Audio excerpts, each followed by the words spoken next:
Ibu bapak saudara-saudari yang dikasihi Tuhan, para romo, frater dan suster yang terkasih, berjumpa lagi dengan program Api Karunia Tuhan, episode ke-52.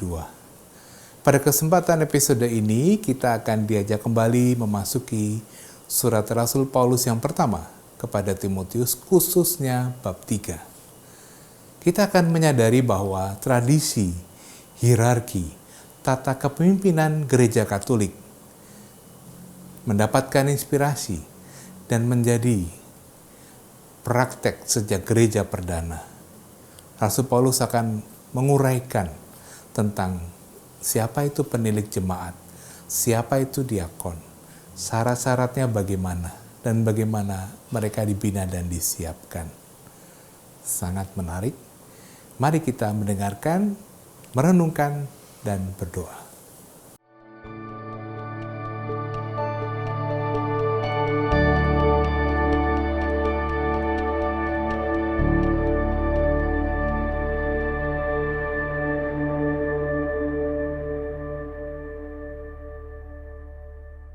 Saudari-saudaraku yang terkasih, dalam percakapan yang lalu kita sudah masuk membicarakan surat-surat pastoral. Kita memberikan pengantar yang panjang dalam rangka pengetahuan tentang kitab suci. Kita sudah mulai membaca surat yang pertama kepada Timotius, dan yang terakhir bagian kita adalah bab 2, mengenai doa jemaat dan mengenai sikap orang-orang di dalam ibadah jemaat. Kita coba ulang sebentar mengenai doa jemaat dalam 1-2 kalimat. Bab 2 ayat 1-7. Apa yang disampaikan oleh Rasul Paulus di dalam bagian ini? Yang pertama, yang disebut doa itu apa?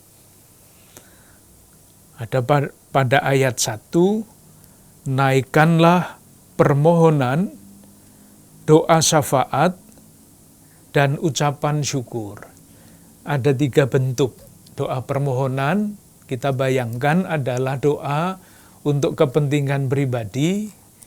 Doa syafaat, mudahnya doa kita untuk yang lain, bukan yang kepentingan sendiri. Dan doa ucapan syukur adalah ucapan syukur karena ada alasan tertentu. Sebetulnya masih ada satu lagi, yaitu doa pujian. Doa pujian itu tidak ada alasannya. Ya memang hidup kita itu adalah untuk memuji dan memuliakan Tuhan. Kalaupun tidak ada alasan, ya kita memuji Tuhan. Itu yang pertama. Yang kedua, doa itu adalah untuk semua orang. Ucapan syukur untuk semua orang. Bab 2 ayat 1. Karena apa? Alasannya, karena Yesus Kristus menjadi tebusan untuk semua orang. Dikatakan pada ayat 6. Yesus Kristus yang telah menyerahkan dirinya sebagai tebusan bagi semua manusia. Jadi karena Yesus Kristus menebus semua manusia, maka doa kita pun untuk semua orang. Lalu tujuan dari doa itu apa? Tujuannya pada ayat 4, bab 2, yang mengendaki supaya semua orang diselamatkan. Alasan lain lagi kenapa berdoa bagi semua orang. Dan memperoleh pengetahuan akan kebenaran. Ini doa yang sangat penting. Jadi permohonan-permohonan rinci itu juga penting. Tapi jangan pernah lupa bahwa kalaupun kita berdoa untuk diri kita sendiri, salah satu ujub yang paling dasar adalah agar kita sampai kepada pengetahuan tentang kebenaran. Maksudnya bisa macam-macam mengenai Allah yang benar. Allah yang benar itu yang seperti apa? Ya, yang kita percayai Allah adalah kasih. Kalau kita sampai kepada kesimpulan bahwa Allah itu suka membalas dendam, ya pasti itu bukan doa yang benar, bukan pengetahuan yang benar. Bahwa Allah itu maha pengasih dan penyayang, maha rahim. Itulah pengetahuan tentang kebenaran. Yang ketiga, adakah saksi yang menyatakan, yang menjamin bahwa Allah itu berkehendak untuk menyelamatkan semua orang? Ini kelihatannya biasa ya bagi kita ya. Tapi kan di lingkungan masyarakat ada yang mengatakan bahwa yang diselamatkan adalah komunitasnya sendiri, yang lain itu untuk kayu bakar neraka dan sebagainya. Keyakinan bahwa Allah mengasihi semua orang siapapun dia menjadi sangat penting. Itulah keyakinan yang benar. Nah, buktinya adalah kesaksian Yesus Kristus. Itulah yang dikatakan pada ayat 5 dan 6. Karena Allah itu Esa, dan Esa pula Dia yang menjadi pengantara antara Allah dan manusia, yaitu manusia Yesus Kristus, yang telah menyerahkan dirinya sebagai tebusan bagi semua orang, dan kemudian itu kesaksian pada waktu yang ditentukan. Kita masih ingat pembicaraan kita yang lalu, rencana Allah itu tersembunyi selama berabad-abad. Sampai datang waktunya. Inilah yang dikatakan pada ayat 6, itu kesaksian pada waktu yang ditentukan. Nah, kesaksian pada waktu yang ditentukan itu adalah Yesus Kristus yang menjadi tebusan bagi semua orang. Dan yang terakhir yang dikatakan adalah ayat 7. Untuk kesaksian itulah aku telah ditetapkan sebagai pemberita. Jadi ada beberapa butir gagasan di dalam bab 2 ayat 1 sampai 7 ini. Intinya doa. Doa untuk semua orang karena, dan Rasul Paulus adalah pemberita Injil itu.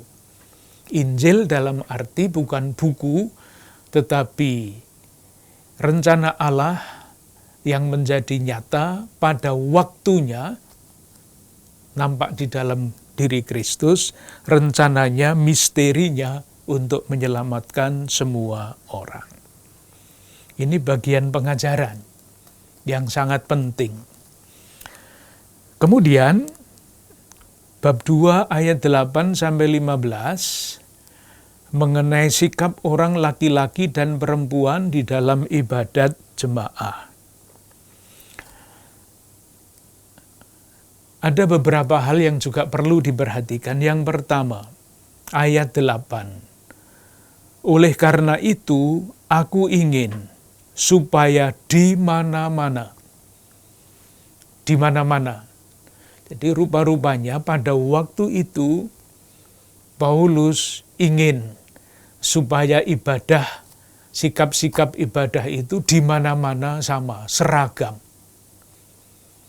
Boleh pada waktu itu, tetapi kan kita percaya bahwa pemahaman gereja atas sabda Tuhan itu tidak harafiah, tetapi berkembang. Itulah yang namanya tradisi gereja, dan perkembangannya itu ditegaskan oleh kuasa mengajar gereja. Sekarang tidak ada ibadah yang sama itu. Tahun 60-an, 62 sampai Konsili Vatikan kedua misalnya, ibadah itu resmi semua bahasa Latin. Sekarang di Indonesia ya bahasa Indonesia, Di Sumatera ya bahasa Batak, di Nias ya bahasa Nias, di Jawa ya bahasa Jawa, yang masih ngerti bahasa Jawa tentu. Jadi tidak ada keseragaman. Kalau dikatakan di situ orang laki-laki berdoa dengan menadahkan tangan, ya masing-masing satuan budaya kan mempunyai watak sendiri-sendiri ya. Itu yang seringkali menjadi perbedaan pendapat di dalam menjalankan ibadah berdiri. Untuk saudara-saudara kita di Eropa misalnya, itu bentuk rasa hormat.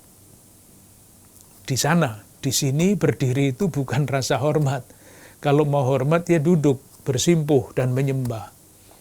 Jadi tidak ada keseragaman sesuai dengan ajaran Konsili Vatikan kedua. Jadi yang pertama, rupanya pada waktu itu Paulus ingin seragam. Tetapi kita tidak usah membaca itu secara harafiah. Yang kedua,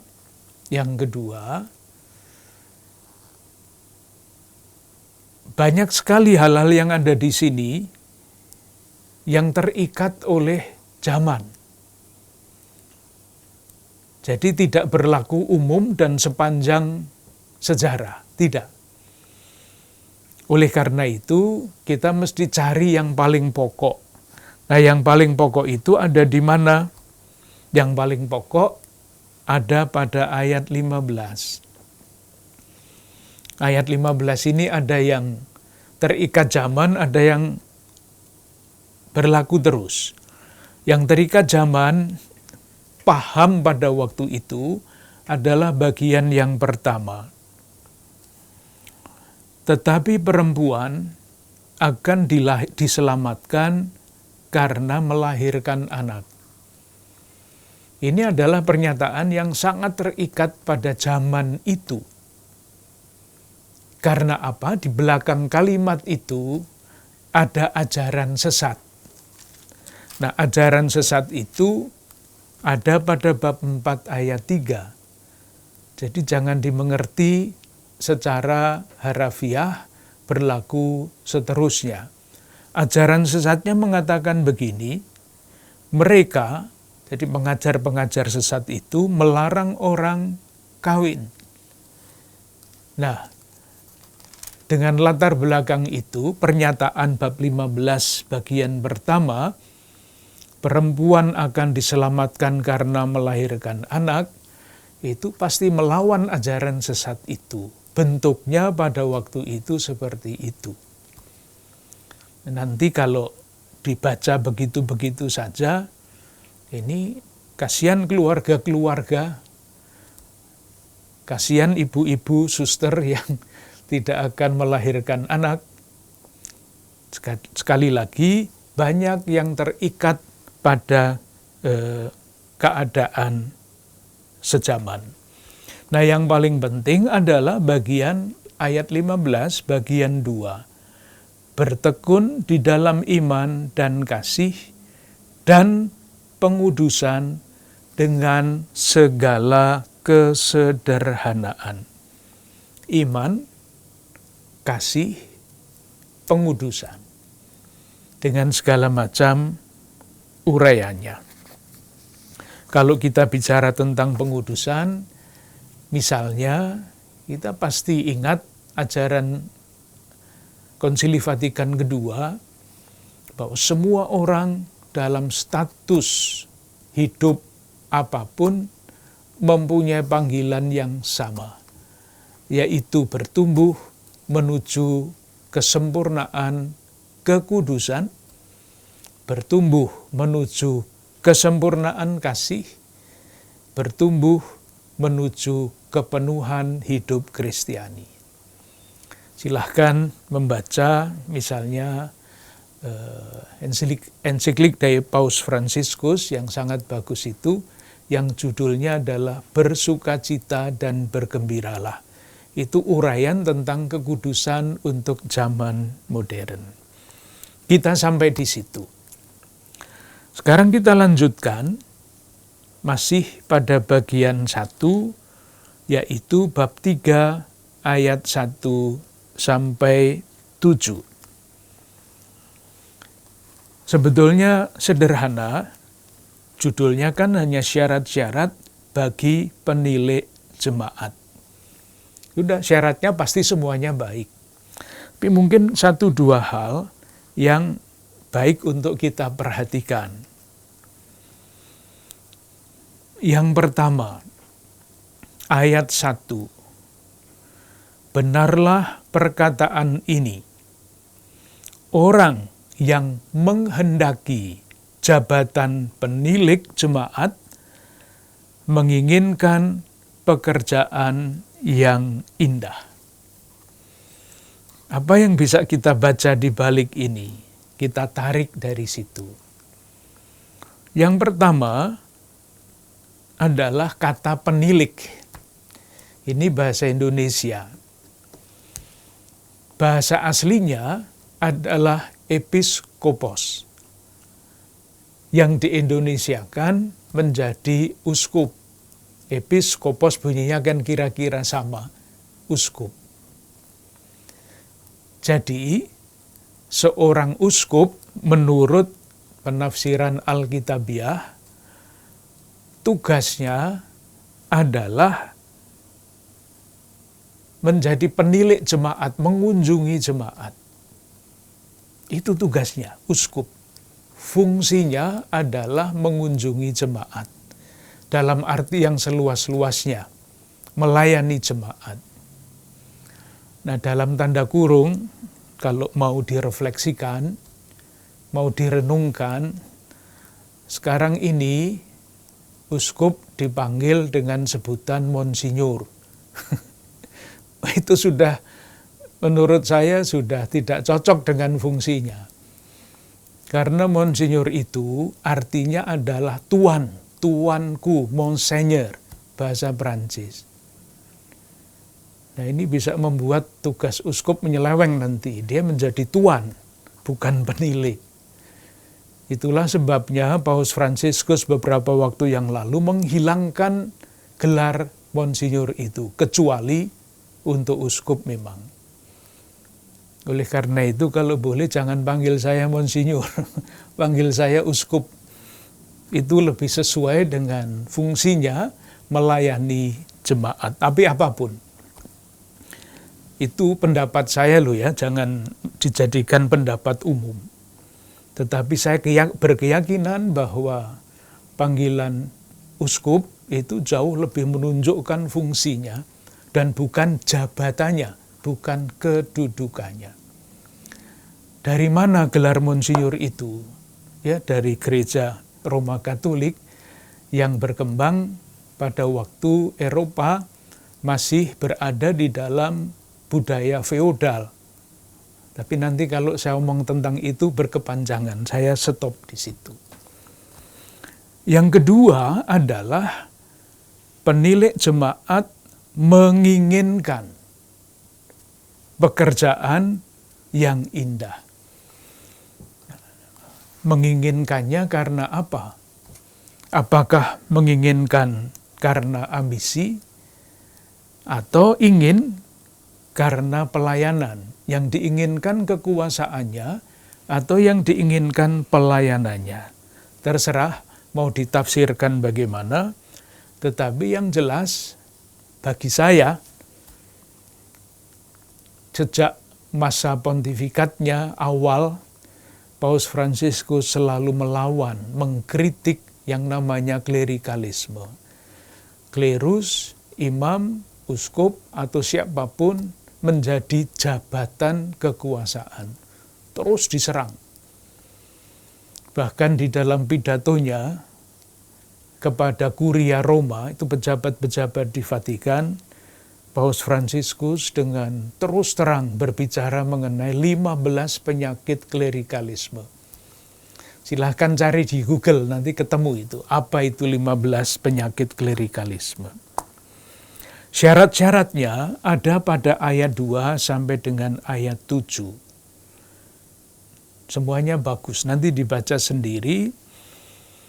Penilik jemaat haruslah seorang yang tak bercacat, suami dari satu istri, dapat menahan diri, dan sebagainya. Sampai dengan ayat 7. Yang khas dikatakan pada ayat 6, janganlah ia seorang yang baru bertobat, agar jangan ia menjadi sombong dan kena hukuman iblis. Jadi rupa-rupanya sejak dulu yang namanya jabatan itu memang dapat membuat orang terselewengkan. Maka ada peringatan seperti ini, supaya jangan ia menjadi sombong. Masih dikatakan juga ayat 7, hendaklah ia juga mempunyai nama baik di luar jemaat. Itu syarat-syaratnya. Syarat-syarat sekarang pasti tidak hanya seperti itu, karena semuanya dirumuskan juga di dalam kitab hukum kanonik. Sesudah tentang tentang penilik, lalu disusul ayat 8-13, yaitu syarat-syarat untuk diaken. Diakon itu artinya pelayan. Syarat-syaratnya juga sama, semuanya baik. Yang mungkin bagus untuk diperhatikan adalah sekarang ini kalau orang ditabiskan menjadi diakon, itu artinya jenjang sebelum imamat, sebelum presbiter. Sedang di tempat-tempat lain, kita di Indonesia ini belum mengenal yang namanya diakon tetap, belum mengenal. Sementara di tempat-tempat lain, diakon itu adalah bukan jenjang menuju imamat, tetapi memang maunya menjadi diakon. Nah, ini penting sekali, karena nama diakon. Diakon itu artinya pelayan. Oleh karena itu, kehadiran para diakon, khususnya diakon tetap, sebetulnya seharusnya memberikan wajah gereja yang melayani. Sekali lagi, di tempat kita pernah ada, tetapi sekarang tidak ada lagi diakon tetap. Alasannya bermacam-macam. Tetapi bahwa fungsi diakon di dalam gereja adalah melayani, khususnya orang sakit, orang miskin, menjadi wajah gereja yang memberikan perhatian kepada saudara-saudara kita yang kurang beruntung. Sementara ada fungsi lain, selain episkopos, penilik, selain diakon, ada juga yang disebut nabi. Itu kita temukan pada bab 1 ayat 18. Supaya dikuatkan oleh nubuat itu. Kalau ada nubuat, pasti ada nabi yang mengucapkannya. Tapi bukan nabi dalam arti yang bisa berbicara mengenai masa depan. Bukan itu. Nanti ditunjukkan bahwa ada memang di dalam struktur gereja pada waktu itu, ada fungsi nabi. Ada juga yang lain, kalau kita mengambil surat siapa? Surat kepada Titus.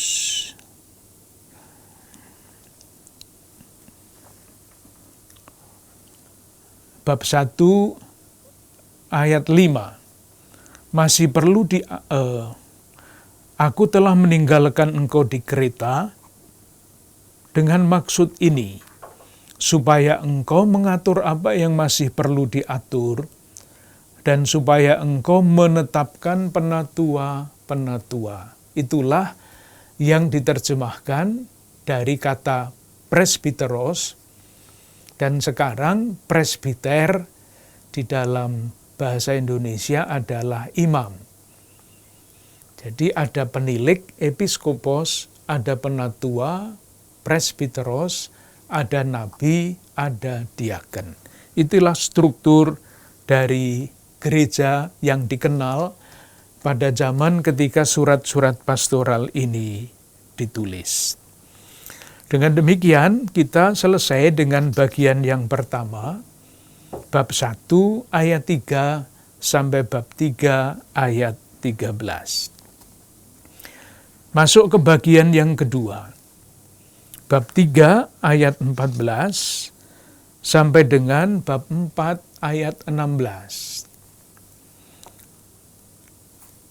Intinya adalah pembicaraan mengenai iman yang benar, ajaran yang benar, ajaran yang sehat, dan peringatan tentang ajaran-ajaran yang sesat. Kita lihat langkah demi langkah. Bab 3 ayat 14 sampai 16. Ada dua hal yang disampaikan. Yang pertama, ayat 14 sampai 15. Ini berita biasa. Semuanya itu kutuliskan kepadamu, walaupun kuharap segera dapat mengunjungi engkau. Jadi, jika aku terlambat, sudahlah engkau tahu bagaimana orang harus hidup sebagai keluarga Allah. Jadi surat ini ditulis, sebetulnya Paulus mau omong sendiri, tetapi karena ada bahaya terlambat atau halangan lain, maka ditulislah surat ini. Itu yang pertama. Yang kedua, dari ayat 15, sebagai keluarga Allah, yakni jemaat dari Allah yang hidup, tiang penopang, dan dasar kebenaran. Maksudnya apa kalimat ini? Maksudnya adalah jemaat itu, yang dari Allah yang hidup itu, diharapkan menjadi penopang dan dasar kebenaran. Jemaat yang disatukan oleh iman, di dalam jemaat itu terwujudlah kebenaran. Jadi kalau kita bicara atau mendengar kata kebenaran di dalam kitab suci, itu biasanya tidak berarti hal yang sesuai dengan kenyataan. Bukan itu. Yang disebut kebenaran adalah bahwa Allah itu menyelamatkan seluruh umat manusia misalnya. Bahwa kebenaran itu sama dengan kasih. Bahwa kebenaran itu berarti hidup orang beriman yang secara moral sesuai dengan imannya. Itulah yang disebut kebenaran. Jadi kira-kira maksudnya adalah itu. Kebenaran jemaat yang dipersatukan oleh iman, dan atas dasar iman itu membangun hidup moralitas yang baik. Itu yang kedua. Nah, ayat 15 bagian yang terakhir, ayat 16 itu memuat sesuatu yang sangat penting dalam dua arti.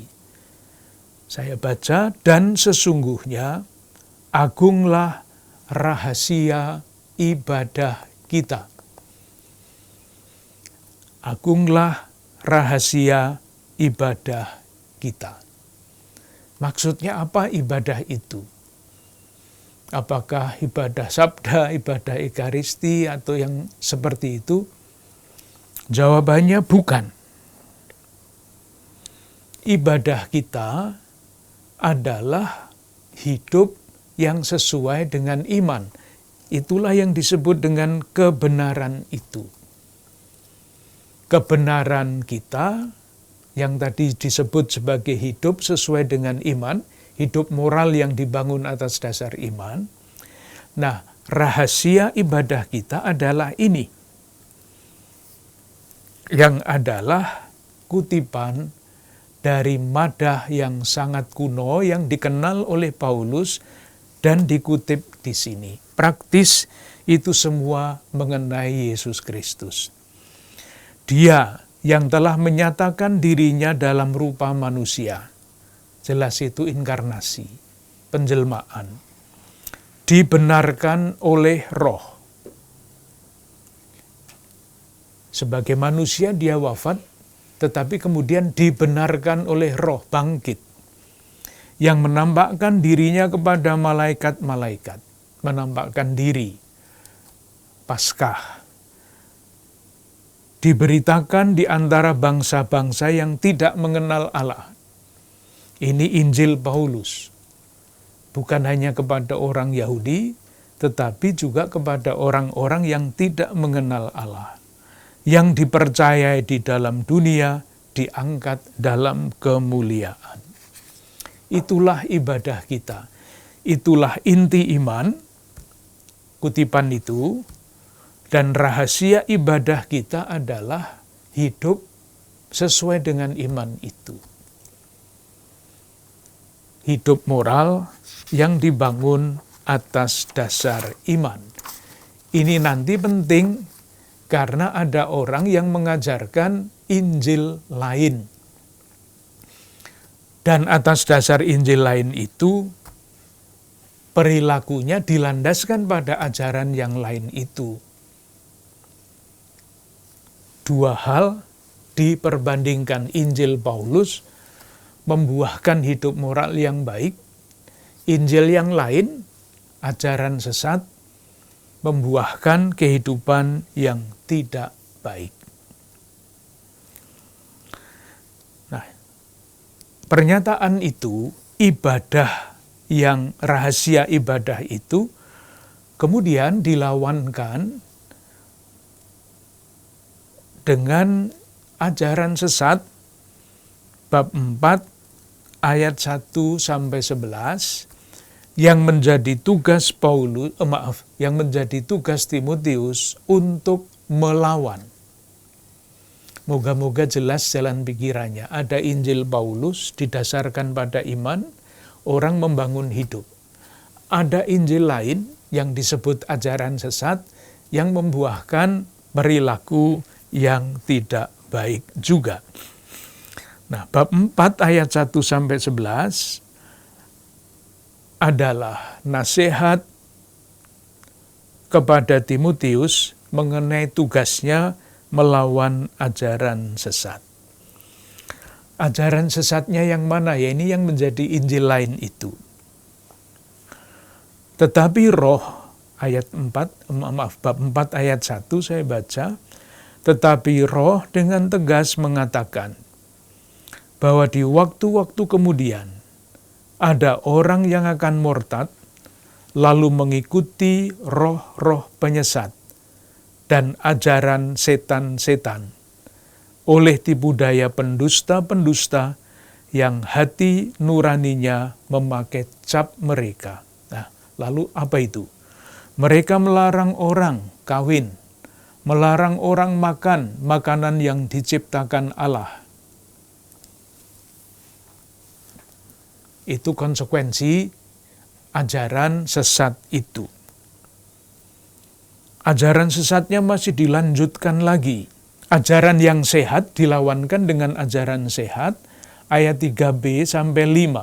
Makan makanan yang diciptakan Allah, supaya dengan pengucapan syukur dimakan oleh orang yang percaya dan yang telah mengenal kebenaran.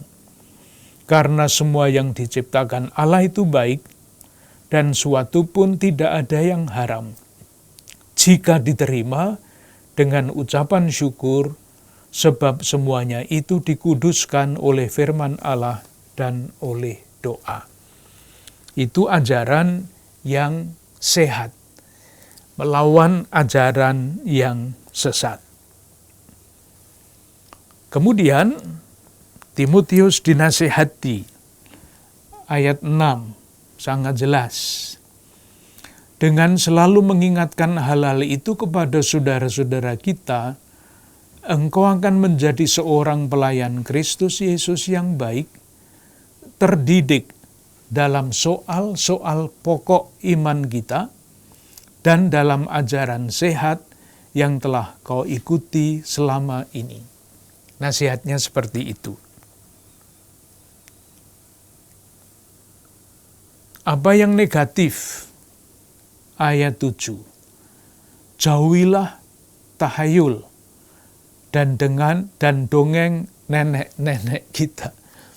Bukan hanya nenek-nenek yang berdongeng-dongeng seperti itu, kakek-kakek juga. Kenapa yang disalahkan hanya nenek-nenek terus? Itu di latar belakang kebudayaan pada waktu itu. Yang positif, ayat 7b dan seterusnya. Latihlah dirimu beribadah. Itu ibadah yang tadi itu. Beribadah yang benar, membangun dasar iman yang kokoh, dan konsekuensi moral dari iman yang kokoh itu. Selanjutnya, nasihatnya panjang. Itu kelihatan dari bentuk kalimat lah. Di misalnya ayat 12, ayat 11, beritakanlah, ajarkanlah.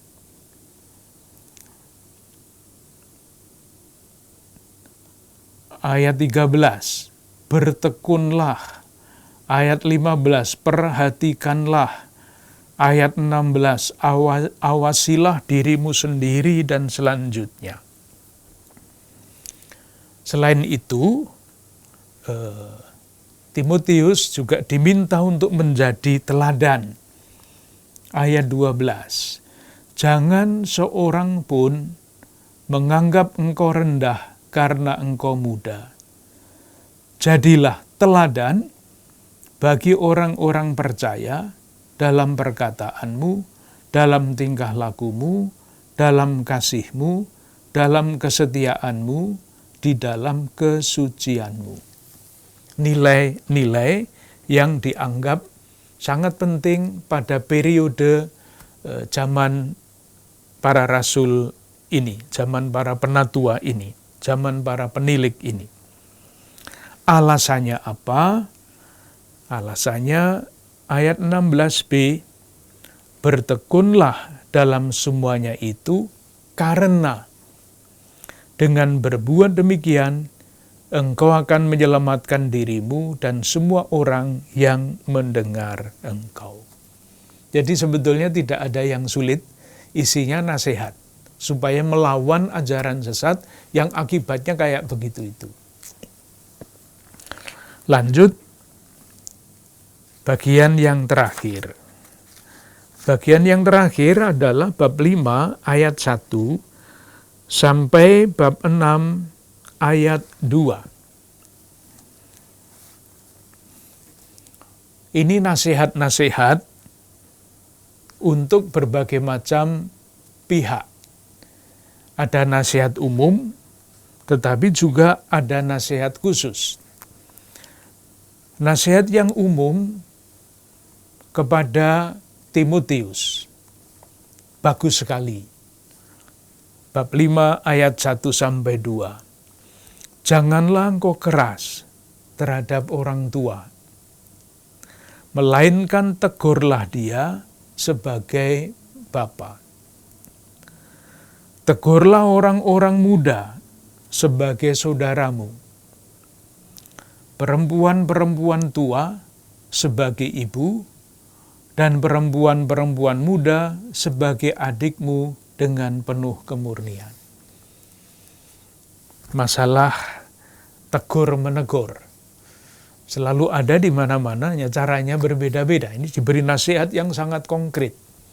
Intinya, jangan perlakukan mereka itu dengan keras, tetapi dengan cara-cara yang baik.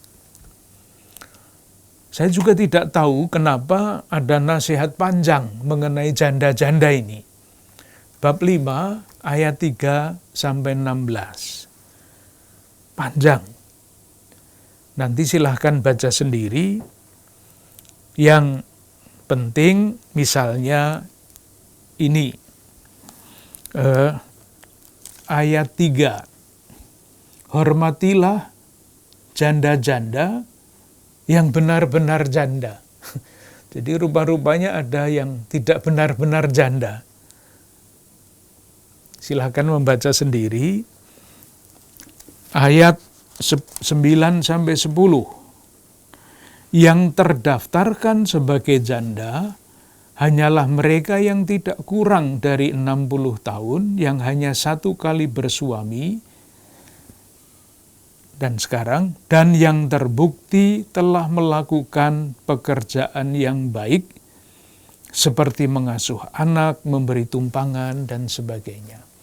Jadi saya kira masalahnya sama di sepanjang zaman, ada yang disebut janda tetapi berbeda-beda wataknya.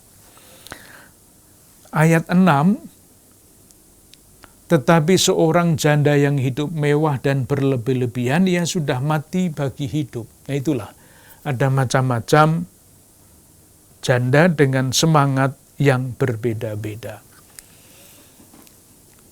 Ayat 16, jika seorang laki-laki atau perempuan yang percaya mempunyai anggota keluarga yang janda, hendaklah ia membantu mereka, sehingga mereka jangan menjadi beban bagi jemaat. Dengan demikian, jemaat dapat membawa mereka yang benar-benar janda.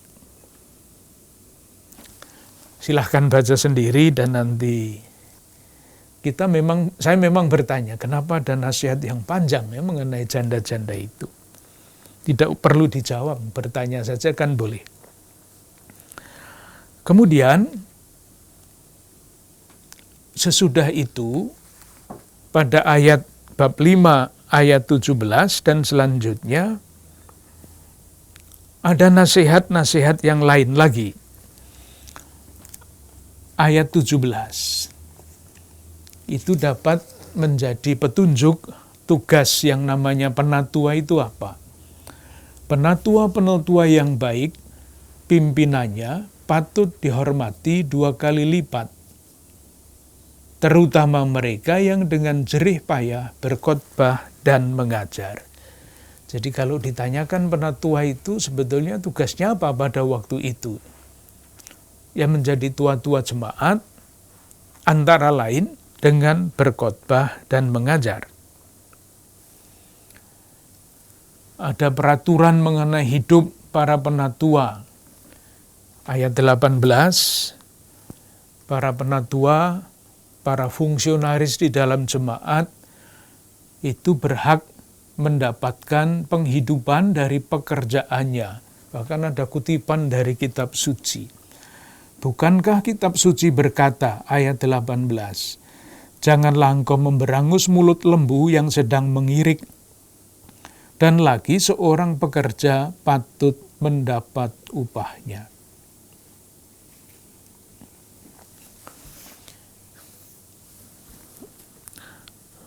Pesan yang berikutnya adalah ayat 21. Di hadapan Allah dan Kristus Yesus dan malaikat-malaikat pilihannya, kupesankan dengan sungguh kepadamu, camkanlah petunjuk ini tanpa prasangka, dan bertindaklah dalam segala sesuatu tanpa memihak. Nasihatnya jelas. Isinya apa? Isinya ayat 19-20 yang pertama, janganlah engkau menerima tuduhan atas seorang penatua, kecuali kalau didukung 2 atau 3 orang saksi. Dia ada seorang penatua yang dilaporkan.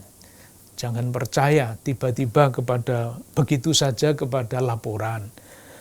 Praktis. Ayat 22 dan 23, janganlah engkau terburu-buru menumpangkan tangan atas seseorang. Janganlah terbawa ke dalam dosa orang lain, dan selanjutnya. Nasihat sangat praktis, ayat 23. Janganlah lagi minum air saja, melainkan tambahkanlah anggur sedikit, berhubung pencernaanmu terganggu dan tubuhmu sering lemah. Konkret sekali.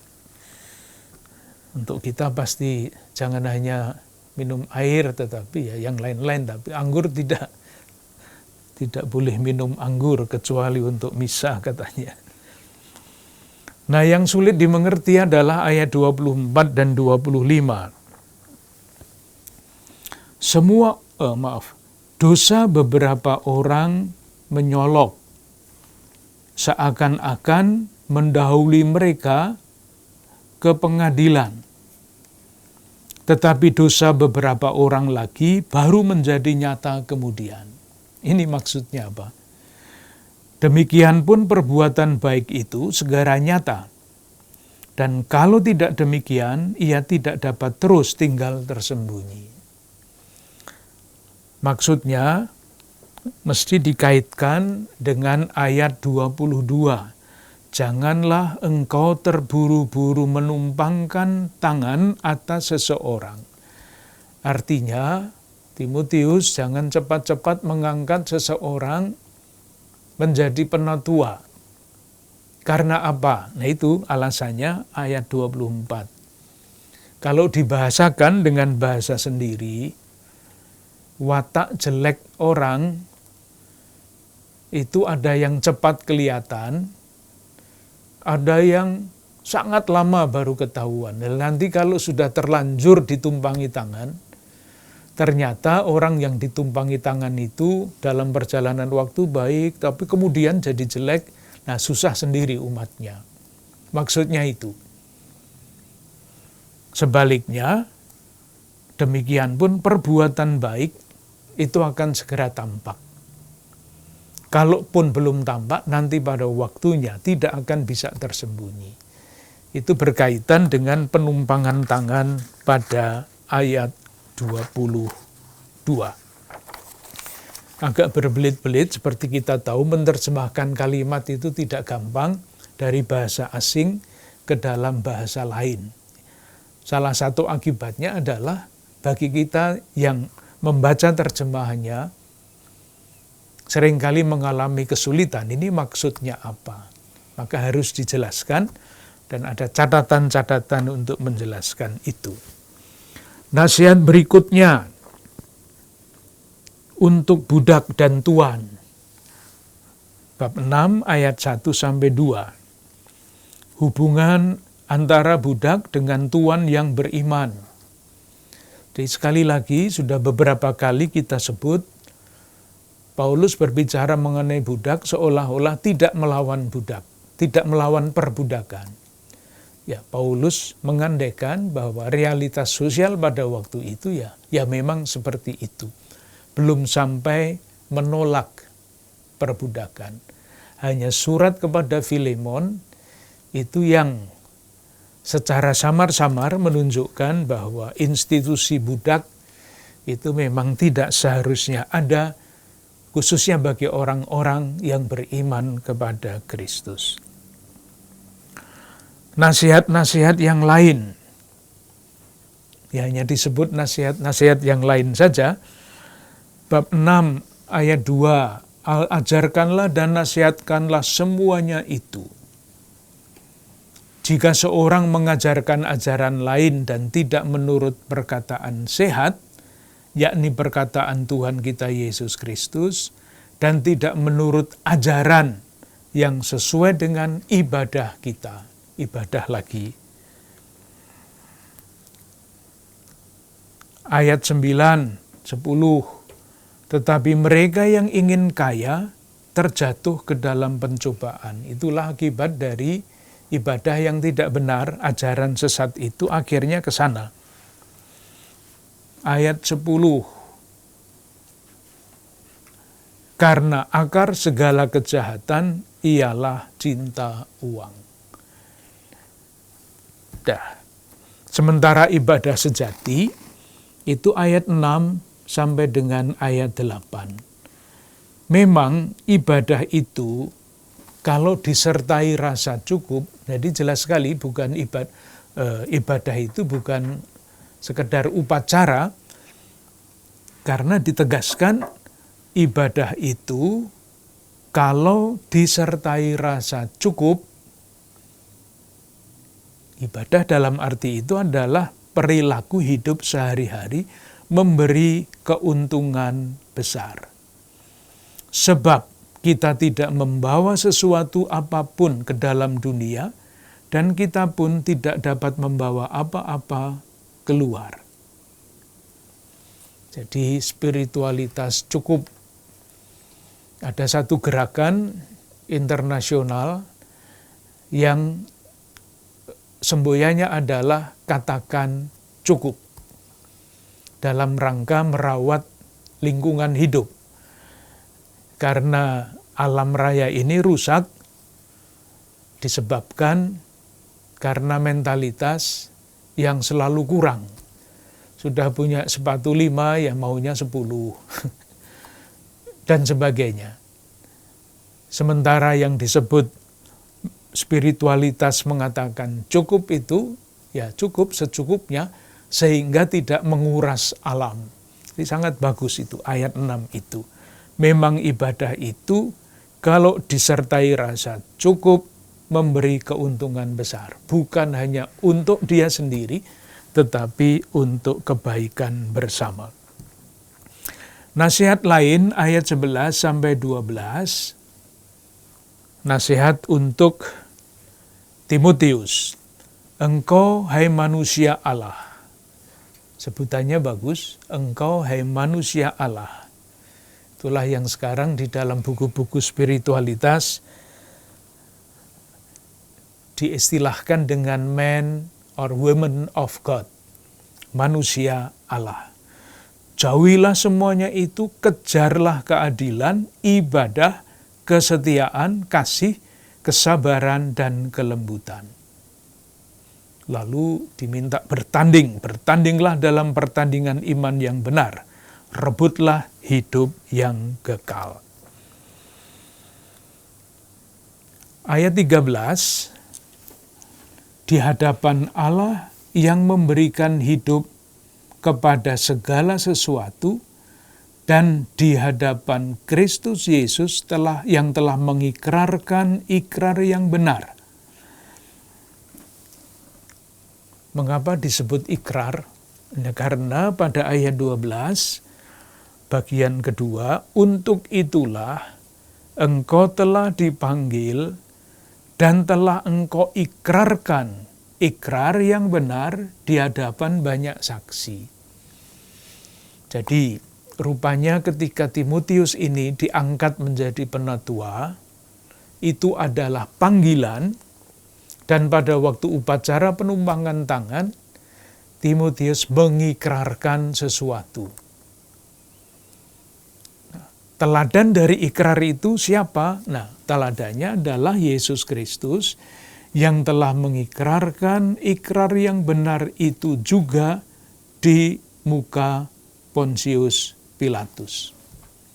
Soal ikrar dari seorang yang diangkat untuk melayani jemaat dalam fungsi tertentu. Di tengah-tengahnya, ayat 15, itu ada doksologi, itu yang dimaksudkan dengan doa pujian tadi. Jadi bedanya doa syukur dan doa pujian adalah, doa syukur itu rumusannya, aku bersyukur kepadamu Tuhan karena engkau telah memperhatikan umatmu. Itu syukur. Tetapi kalau doa pujian yang namanya doksologi itu tidak ada alasannya. Saya baca ya, ayat 15, yaitu saat yang akan ditentukan oleh penguasa yang satu-satunya dan yang penuh bahagia, raja di atas segala raja, dan Tuan di atas segala tuan. Dialah satu-satunya yang tidak takluk kepada maut, bersemayam dalam terang yang tak terhampiri. Seorang pun tak pernah melihat dia, dan memang manusia tidak dapat melihat dia. Baginya lah hormat dan kuasa kekal. Amin. Itu yang namanya doa pujian. Jadi Allah dipuji bukan karena karyanya bagi kita, itu syukur namanya, tetapi Allah dipuji karena dirinya sendiri.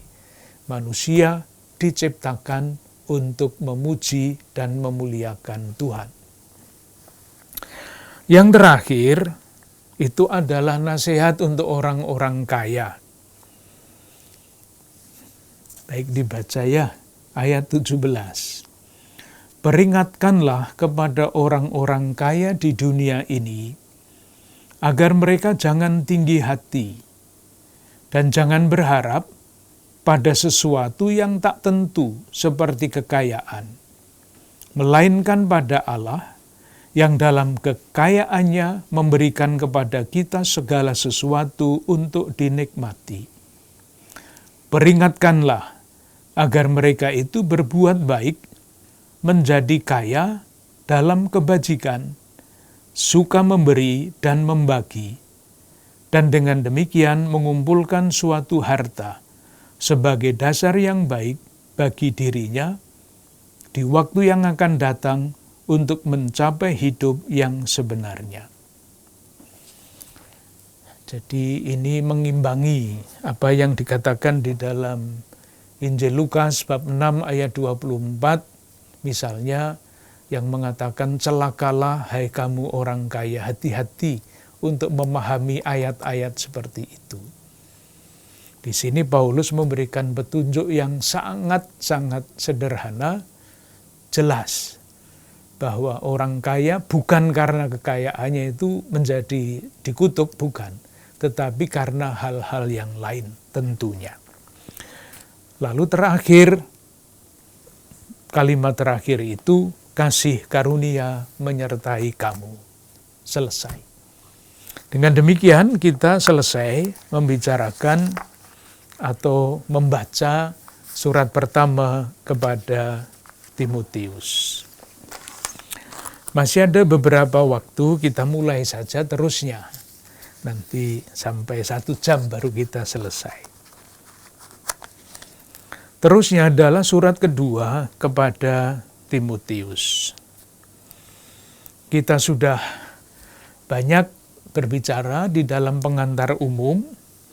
Meskipun demikian, supaya diingat kembali apa yang sudah kita bicarakan, 1-2 hal secara singkat ingin kita bicarakan lagi. Mengenai latar belakang surat dan maksud penulisan surat. Latar belakangnya. Yang pertama, Paulus berada di dalam penjara ketika menulis surat ini. Kita baca salah satu ayat ya, bab 1 ayat 8. Jadi janganlah malu bersaksi tentang Tuhan kita, dan janganlah malu karena aku seorang hukuman. Karena dia dihukum. Ayat 16.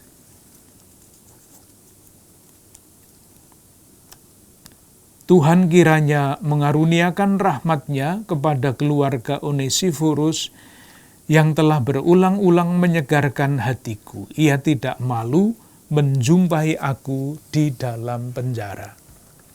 Itu satu. Paulus di dalam penjara. Nah, di dalam beberapa kali kan Paulus itu di penjara, rupa-rupanya pengalaman-pengalamannya berbeda-beda. Ketika di penjara masih muda, dan ketika di penjara usianya sudah banyak, itu pasti pengalamannya berbeda. Perbedaannya di mana? Misalnya, bab 4 ayat 6,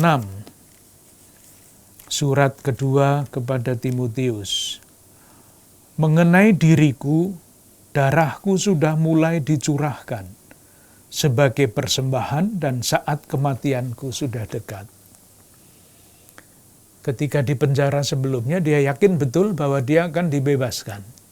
Tapi ketika di penjara, kita ingat ya, ini sesudah perjalanan pemenjaraan pertama, perjalanan pemenjaraan kedua, di bawah kaisar yang bengis, sudah sepuh, merasa bahwa saat kematianku sudah dekat.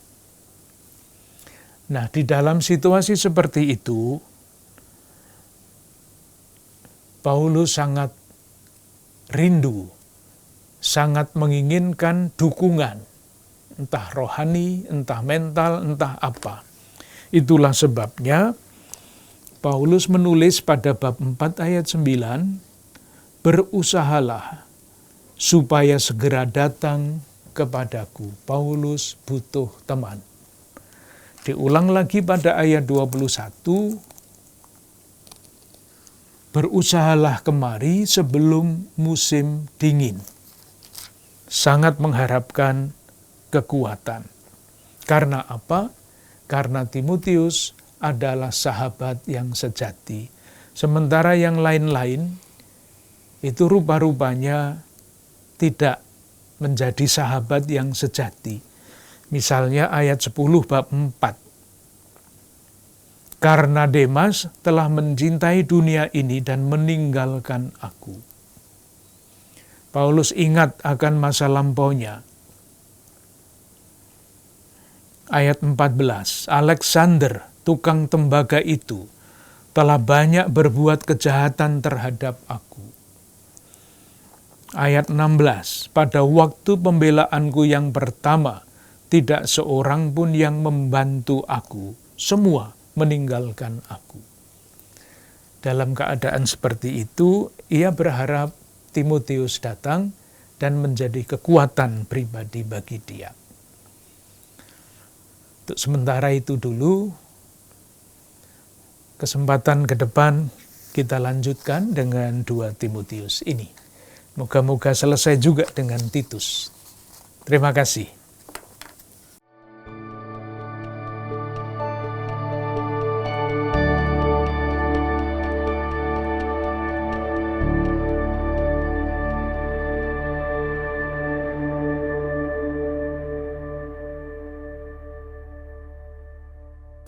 Saudara-saudari yang dikasihi Tuhan, kita telah mendengarkan episode ke-52 ini. Pak Kardinal telah mengantar kita untuk melihat surat Rasul Paulus yang pertama kepada Timotius dan mulai sedikit melihat surat Rasul Paulus yang kedua kepada Timotius. Jemaat dibina, didampingi, dan dipupuk imannya dalam penjarahan hidup gereja perdana sampai sekarang. Kepada kita pun juga diberikan rahmat yang cukup untuk setia mengikuti Tuhan, memilih, mendengarkan, memutuskan apa yang akan kita ikuti sebagai kehendak Tuhan, menjalankan kehendak Tuhan dalam hidup sehari-hari, dan dengan itu kita memperoleh pengudusan. Mari kita mohon rahmat Tuhan. Semoga saudara-saudari sekalian beserta keluarga dan komunitas senantiasa dibimbing, dilindungi, dan diberkati oleh Allah yang Maha Kuasa, Bapa, Putra, dan Roh Kudus. Amin. Terima kasih. Sampai jumpa. Salam sehat.